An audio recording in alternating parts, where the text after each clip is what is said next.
beginning to look a lot like Christmas. Or is it? I mean, amongst all the darkness, you blink and you'll miss it. And yeah, I guess it might look like the festive season is poising, but winter is coming and it doesn't feel like it's right for rejoicing. Look, I don't want to rob you of Christmas spirit. I'm not out on the steal, but put away your corny Christmas songs for a second. Let's be real. On the first day of Christmas, my true love gave to me a financial crisis that's brought many of us to our knees. And as we go about with sending our once-a-year Christmas greeting, there's people in our community choosing between eating or heating. A war in Ukraine, a refugee crisis, it just seems a lot bigger than if I'm on the naughty or nice list. And that's not the half of it, it's just what we see on the news. Sickness and death, honestly, it's left me confused. Everyone's so angry. At every turn, we divide and we splinter. The anthem this year is surely In the Bleak Midwinter. Mental health making people prisoners in their own heads. Loved ones in hospitals without enough beds. And as the rich just keep on getting richer, there's good reason for griping. But you can't catch a train because everyone's striking. And yet another year where we've had to say too many difficult goodbyes. Loved ones that won't be at the table this Christmas, let alone at our sides. And this grief and sadness, it raises a thought. This life isn't just profoundly painful, it's preciously short. And so what? Do we just keep wrapping up and hiding the feeling there must be something more? Distract ourselves with logic or enlightenment or pretending we're self-sure? Numb ourselves from the truth of the sickness that's spreading like cancer? The world's in a mess and we're part of the problem, not the answer. So this Christmas I won't be contented with glitter and lights. I'm calling out for answers, no more silent night. If all Christmas has to offer is lights, wrapping and cheap plastic tack, well then I hope it comes with a gift receipt because I'm taking it back.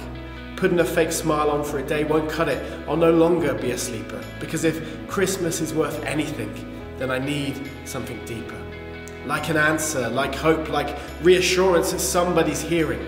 Like we aren't too far gone, that there's another option to fearing. I want something more. I need something more. There has to be something more.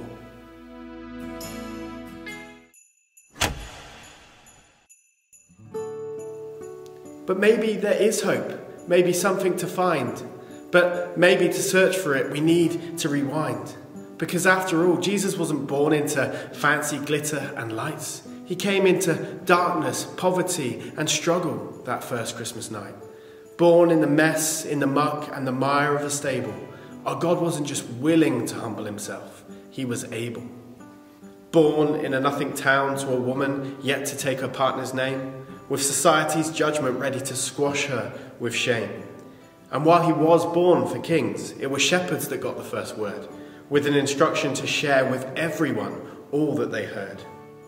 And his whole life mirrored that humble nativity every step of the way. He shared a table with sinners. He shares our pain and dismay. God knows what it means to suffer and struggle. That's Christmas truth. And so when we walk in pain, grief or sickness, God isn't aloof. He isn't far off. He hasn't abandoned us to the fate of our day. God took on flesh and entered creation so that he might make a way. When we turned our backs, when we were far off, when we couldn't climb our way back to him, God took on flesh. He dwelt among us. He didn't leave us out on a limb. And this isn't just history or a one-time bit of fuss. He is still God Emmanuel, which means God is with us. He's in your pain. He knows your grief. He cries the first tear. And in the midst of suffering and struggle, he comes to cast out fear. He's made a way for you to experience new identity, purpose, and love. And it's a free gift of grace you could never earn. It's a gift from above. The truth is, people, health, things will get up and leave you at a whim. But God will never leave or forsake you when you draw close to him. All our mistakes, our fears, our failures, it no longer taints. We're no longer sinners, we're citizens of heaven and saints. We have hope, peace and love through the thing God has done.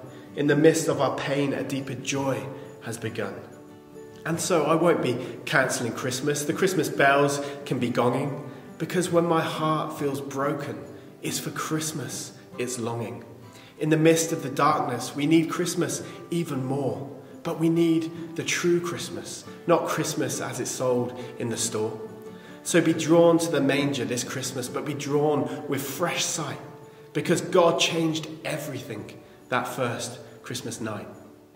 And this isn't just a hope of the past or just hope for the future. It's a hope for right now. It's hope for all. It's hope that unites and transforms us somehow. Something we can experience today as God's plan for us is unfurled. So this Christmas, we can sing boldly into the darkness, joy to the world.